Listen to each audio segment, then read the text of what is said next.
आज आपल्यामध्ये उपस्थित आहेत आशा वर्कर्स युनियनचे लीडर. आपण आज त्यांच्याकडून जाणून घेऊया की आज त्यांचे काय समस्या आहेत किंवा आशा वर्कर्स नेमकं काय काम करतात. तर सर, आपण आपलं नाव सांगावं आणि आपण कुठून आहात, काय करता, हे आपण थोडी माहिती द्यावी सुरुवातीला. मी कॉम्रेड राजेंद्र साठे, आशा व गटप्रवर्तक कर्मचारी युनियन नागपूर व भंडारा जिल्ह्याचे मी अध्यक्ष आहे व महाराष्ट्र आशा गटप्रवर्तक फेडरेशन CITUच्या राज्य कमिटी सदस्य आहे. आशा वर्कर या वर्कर नसून आशा ही स्वयंसेविका आहे. 2007 मध्ये जेव्हा राष्ट्रीय आरोग्य अभियानाची जेव्हा स्थापना झाली त्यावेळेस आशा वर्करची नेमणूक 150 रुपयामध्ये झाली. कालांतराने ती वाढ होऊन 500 रुपये झाली. आशा वर्कर यांना माता मृत्यू व बाल मृत्यू रोखण्याची महत्वाची जिम्मेदारी होती. त्यामध्ये किमान 7वा वर्ग पास असलेली महिला ही आशा वर्कर असावी असं त्यामध्ये योजनेमध्ये ठरवण्यात आले होते. दिवसेंदिवस आशा वर्करचे काम वाढत गेले, कामाचा ताण वाढत गेला. आशा वर्करवर बळजबरी प्रताडणा यासारखे प्रकार वाढत गेले. 500 रुपये मानधनावर काम करणारी आशा वर्कर त्यांना 4-4, 5-5 महिने मानधन मिळत नव्हते. त्यामुळे CITUच्या नेतृत्वामध्ये देशभरातील कित्येक राज्यांमध्ये, जिल्ह्यांमध्ये संघटना उभी झाली. आम्ही नागपूरला नोव्हेंबर 2017 रोजी आशा वर्कर यांची संघटना उभी केली. संघटना उभी केल्यानंतर शहरी आशा वर्कर आमच्यासोबत जुळल्या आणि शहरी आशा वर्कर आमच्यासोबत जुळल्यानंतर त्यांच्या समस्या आम्ही जाणून घेतल्या. तर त्यांची सर्वात मोठी समस्या ही होती की ज्या काही ग्रामीणच्या आशा वर्कर होत्या त्या कोणत्या कार्यक्रमात सांगायच्या की शहरी आशांनी मागे थांबा, मागे राहा आणि ग्रामीणनी समोर राहा. याच्या मागचं खरं कारण हे होतं की शहरी आशांना ड्रेस कोड नव्हता, आयडेंटिटी कार्ड नव्हतं, त्यांना आशा डायरी मिळत नव्हती, त्यांना सन्मानजनक वागणूक मिळत नव्हती. या सर्व गोष्टी होत्या. तिथून आम्ही लढायला सुरुवात केली. नागपूर महानगरपालिकेला वारंवार पत्र व्यवहार केला का या सर्व गोष्टी मिळाव्या, पण महानगरपालिकेचे जे काही आरोग्य अधिकारी होते शिवाने साहेब यांच्याकडून दुर्लक्ष झालं आणि दुर्लक्ष झाल्यानंतर मग आम्ही 2 जानेवारी रोजी शनिवारचा दिवस होता, पोलिओचा कार्यक्रम होता, पोलिओचा शेवटला दिवस होता. त्या दिवशी नागपूर महानगरपालिकेच्या टाउन हॉल इथे आमसभा होती आणि त्या महानगरपालिकेच्या आमसभेच्या दरम्यान कोतवाली पोलीस स्टेशन इथून परवानगी घेऊन आम्ही नारे निदर्शने केली. परंतु आशांची जी संख्या मोठी असल्यामुळे आवाज मोठा होता, त्यामुळे सर्व त्यांनी टाउन हॉलच्या दाराखिडक्या बंद केले आणि दाराखिडक्या बंद केल्यानंतर मग काही संदीप जोशी आणि काही पत्रकार, काही आणखी अधिकारी बाहेर आले आणि त्यांनी आम्हाला विचारपूस केली का तुम्ही इथे काय करत आहात, कशाला तुम्ही गोंगाट करत आहात. आणि आम्ही त्यांना उत्तर दिलं तर आमच्या मागण्या मान्य होत नाही, आम्ही वारंवार पत्र व्यवहार करतो, या आमच्या प्रमुख 4 मागण्या आहेत आणि त्यामुळे आम्ही ते निदर्शने करत आहोत. आम्ही परवानगी घेतलेली आहे, परंतु पोलीसवाल्यांना त्यांनी सांगितलं की यांना सर्वांना अरेस्ट करा आणि त्यांनी आम्हाला अटक करण्याचा प्रयत्न केला पोलीसवाल्यांनी आणि त्यावर आमच्यावर 353 कलम लागू केली. निवेदन देताना जे निवेदन पत्र आम्हाला मागितलं त्याने निवेदन पत्रामध्ये आमच्या जिल्हा कमिटीच्या प्रमुख 7 लोकांचे जे नाव होते, तर इतर लोकांना त्यामधून बरी केलं आणि आमच्या 7 लोकांवर 353 कलम लागू केली.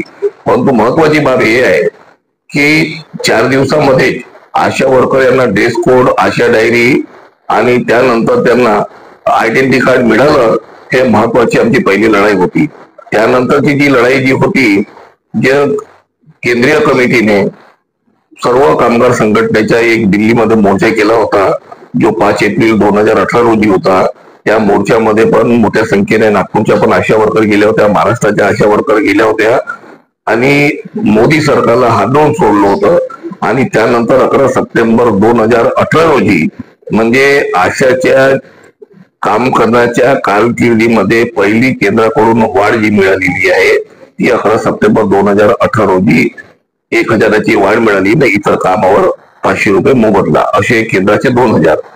परंतु जेवढं मानधन वाढवलं त्याच्या तुलनेमध्ये त्यांना कामाचा बोजा खूप जास्त लागला आणि त्यामुळे इतर कामावर सुद्धा मोबदला कमी होता. म्हणून आम्ही राज्य शासनाकडे सुद्धा मागणी करत होतो की केंद्राच्या मानधनाच्या बरोबरीचा हिस्सा आणि केंद्राच्या मोबदल्याच्या बरोबरीचा हिस्सा राज्याने द्यावा, जेणेकरून ज्या विधवा घटस्फोटित म्हणून ज्या आशा वर्कर आहेत त्यांचा प्रपंच चालेल.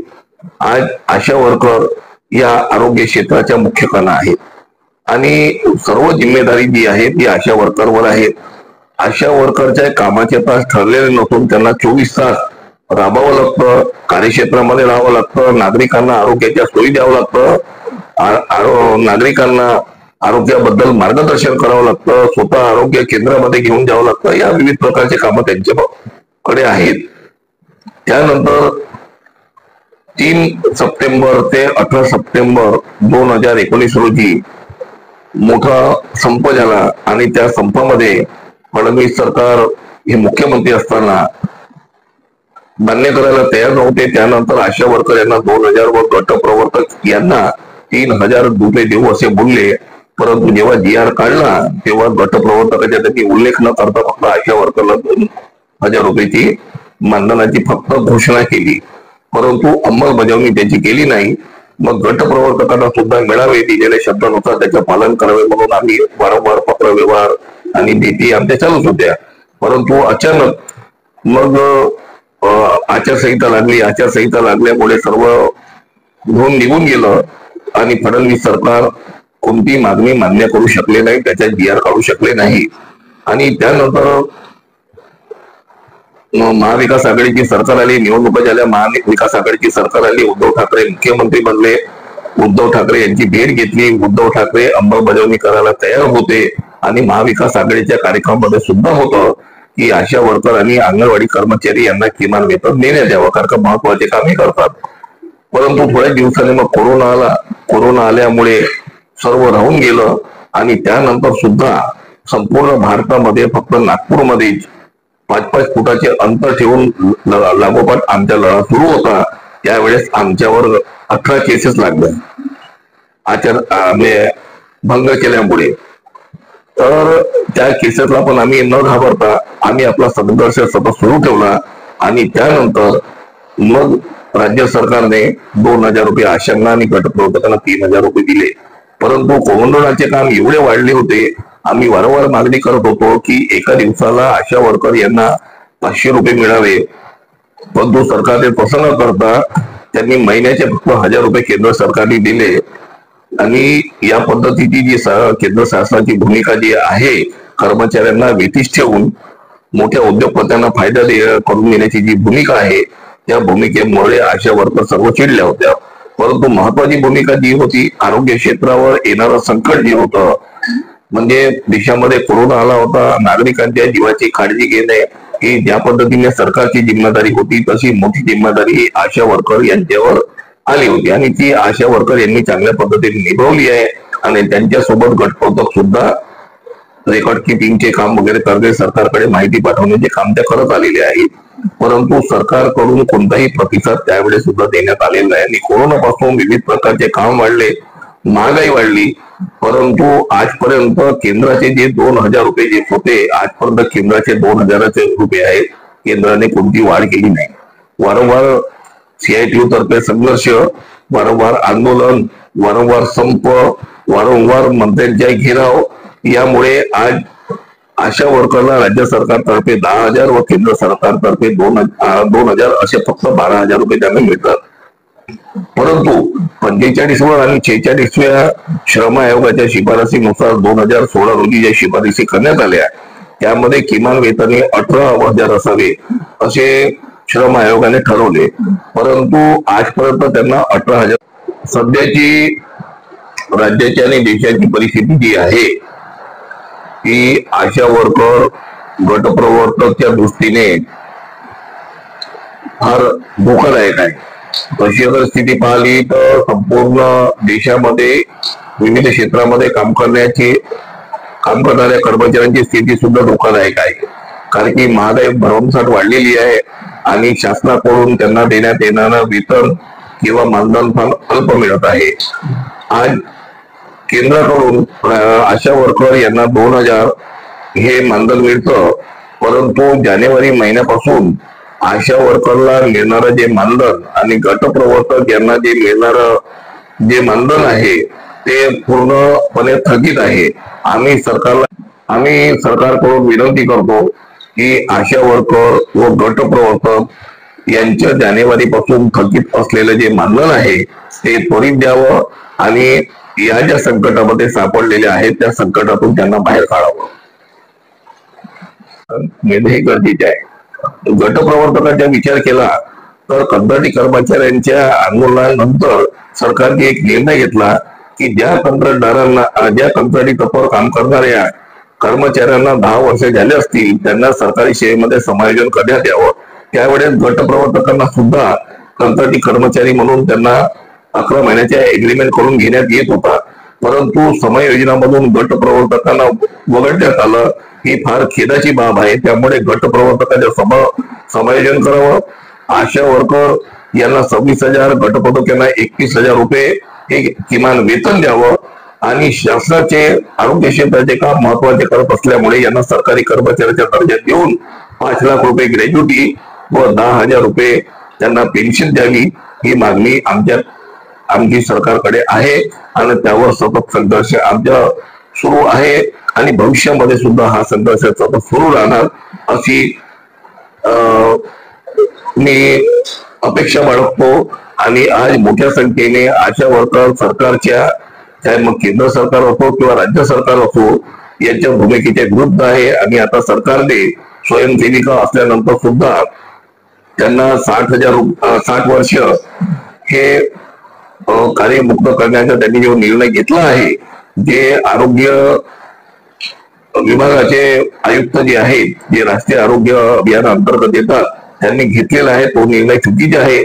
त्यावर मंत्रिमंडळाच्या बैठकीमध्ये कोणता ठराव झाला नाही. विधानसभा किंवा विधान परिषदेमध्ये आमदारांचे मतं घेतले नाही, त्यावर मंजुरी घेतली नाही. त्यामुळे त्याची अंमलबजावणी करणे हे शक्य नाही आणि ती अंमलबजावणी करू शकत नाही. त्यामुळे आमची मागणी हीच आहे की 60 वर्षाच्या कालावधी जे तुम्ही ठेवलेला आहे आम्हाला मंजूर आहे. ज्या पद्धतीने महाराष्ट्रामध्ये 58 वर्ष हे रिटायरमेंटचं वय आहे, 58 वर्ष अशा वर्करला दिलं, 58 वर्ष गटप्रवर्तकाला दिलं तरी आम्हाला चालेल, परंतु ते देण्याच्या आधी त्यांना किमान वेतन 5 लाख रुपये ग्रॅज्युटी व 10,000 रुपये मासिक पेन्शन दिलं पाहिजे ही आमची मागणी आहे. सरकारने 9 नोव्हेंबर 2023 रोजी आशा वर्कर आणि गटप्रवर्तकांना 2,000 रुपये दिवाळी बोनस देण्याचं मान्य केलं होतं, परंतु आज 25ची दिवाळी येत आहे, आतापर्यंत त्यांनी बोनसची रक्कम दिलेली नाहीये. त्यामुळे या दिवाळीच्या आधी राज्य शासनाने आशा वर्कर व गटप्रवर्तक यांना 3 वर्षाचे 6,000 रुपये बोनसच्या रूपामध्ये द्यावे ही आमची सरकारला विनंती आहे. धन्यवाद. तर हे होते माननीय राजेंद्र साठे सर, जे की गेली कित्येक वर्ष आशा वर्कर्स साठी अहोरात्र संघर्ष करत आहेत आणि त्यांच्या या संघर्षाची पूर्ण पार्श्वभूमी आपण ऐकली आणि त्यांनी आज आपल्या या ठिकाणी मनोगत व्यक्त केलेलं आहे आणि आपल्या ज्या मागण्या आहेत त्या मागण्या त्यांनी या ठिकाणी मांडल्या आहेत त्याबद्दलचे आभार. धन्यवाद.